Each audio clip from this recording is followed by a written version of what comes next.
Hi, I'm Sarah D. Curiosity and kindness. Being curious about what is going on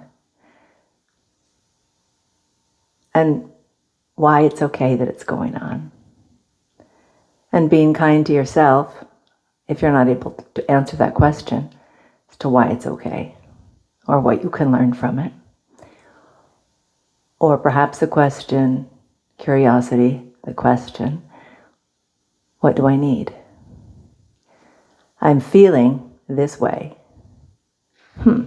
What do I need?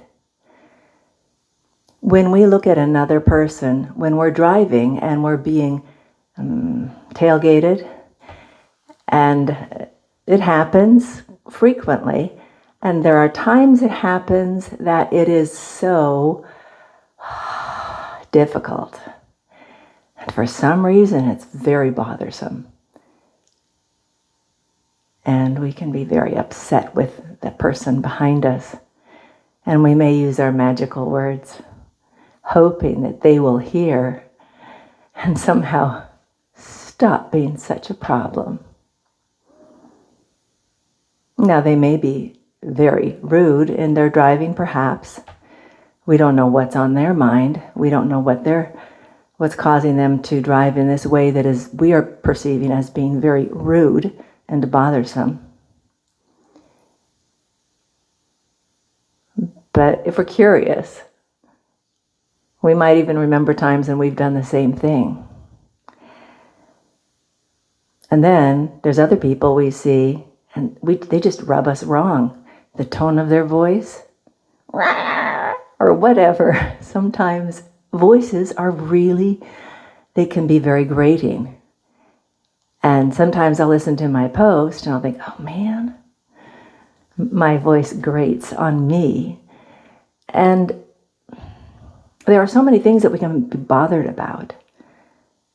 And it's very curious that sometimes one thing that bothers us doesn't bother us another time.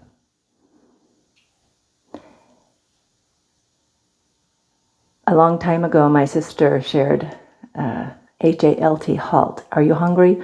Are you angry? Are you lonely? Are you tired? Halt.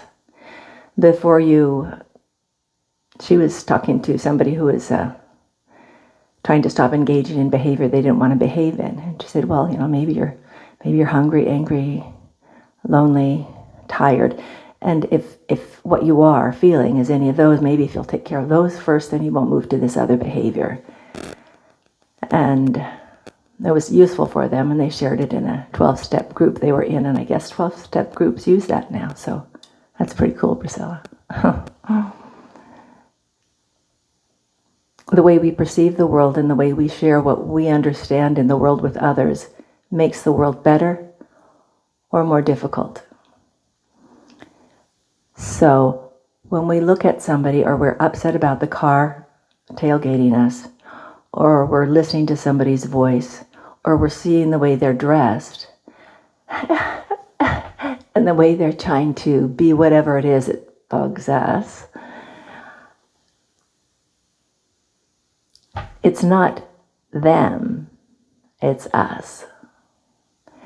Something about them is triggering in us something about us that we don't like. And we are somehow forgetting. We may not even be able to recognize what it is, but even we are also not remembering that there are things about us that could be improved. And the thing is, I can't fix you, and you can't fix me. Your job is to fix you if there's any fixing, and mine is to fix me. And I know there's fixing to do there. But when we forget that we have fixing that we need to do, we're judging the other. We're not being curious about perhaps why they are doing what they're doing, or perhaps why we are responding to it in the way we are responding to it. This song helped me with that, and it refers to a story in the Old Testament about a prodigal son. And basically, if prodigal isn't a word you're familiar with, because it's not something we necessarily use in language today, but it's just basically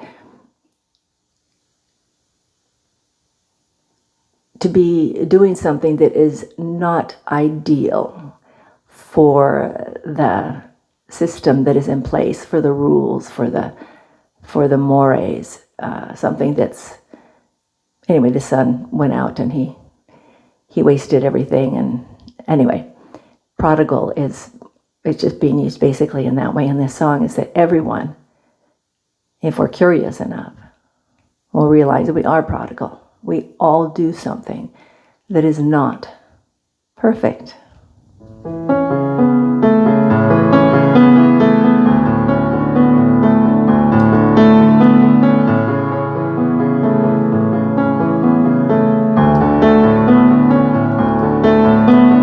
Everyone is prodigal. Somewhere we don't have it all together. And when we succeed or fall, it's where we look for light that saves or damns. What do moats and beams have to do with you and me? Why should I care about what's in your eyes? It's where I look that I can choose. It's what I hold on to and who that gets me through the night.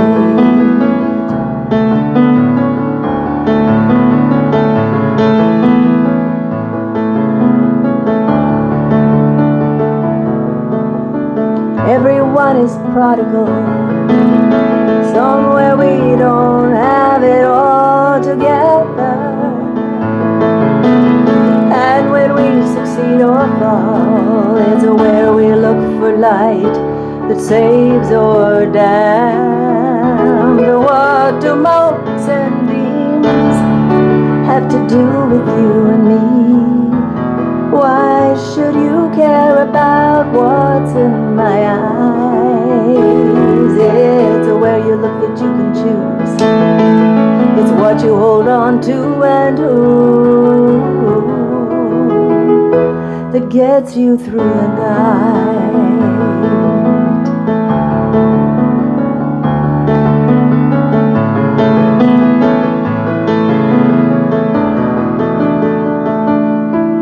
What do moats and beams have to do with you and me? Why should I care about that? What's in your eyes? It's where I look that I can choose. It's what I hold on to and who that gets me through the night. Everyone is prodigal. Jordan Peterson always talks about cleaning your own room, and a lot of people talk about the same thing. He's not the first person who brought that to light, that if we'll clean up our own mess, we won't have time to be worried about somebody else's mess. And because everyone's got such a messy life, we have our work cut out for us. And the challenging thing about seeing what somebody else is doing wrong in our judgment, is we think, well, it's easier to focus on what they're doing wrong than it is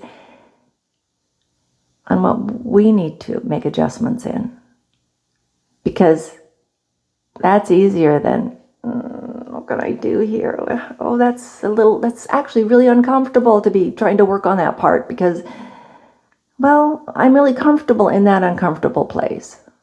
I've talked about a visual of a child holding a shard of glass they found, maybe a really heavy shard of glass that's colored, and they pick it up, and you see them do that, and you know that it's sharp, but it glistens so pretty in the sunlight. They picked it up, and you say, "Oh, here, give that to me, honey," and they grab it, and they hold it on. No, and then they start screaming more because, well, number one, they don't want you to take it. Number two, now they've cut themselves, and they've got blood gushing down their hand.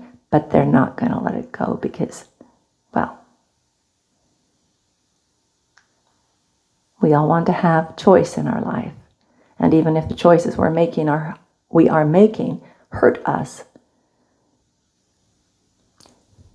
we want to continue to make that choice and actually kind of not be accountable for it and blame you for it, blame the other person.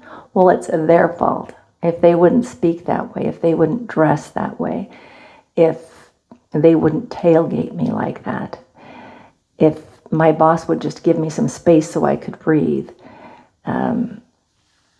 it can always be somebody else's fault that we are in an uncomfortable place in the way we're taking the world in.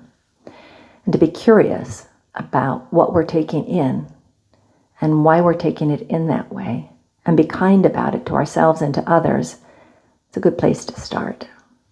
I'm Sarah D. Make it a great day.